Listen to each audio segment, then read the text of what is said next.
పెళ్లి వేడుకల్లో అంతా హుషారుగా డాన్సులు వేస్తున్నారు. అంతలా ఊహించని ఘటన ఆ ఊరిలో తీవ్ర విషాదం నింపింది.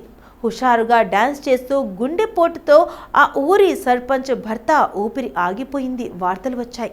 అయితే ఈలోపు సోషల్ మీడియాలో ఓ షాకింగ్ వీడియో చక్కర్లు కొట్టగా విచారణలో అసలు విషయం బయటపడింది.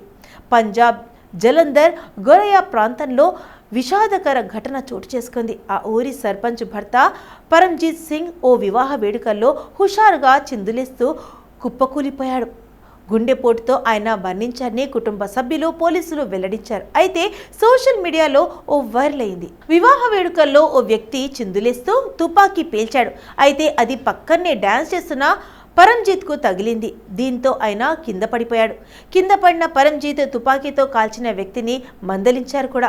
అయితే ఆ వెంటనే ఆయన అలాగే స్పృహ కోల్పోయారు. వీడియో వైరల్ కావడంతో ఉన్నతాధికారులు దర్యాప్తుకు ఆదేశించారు.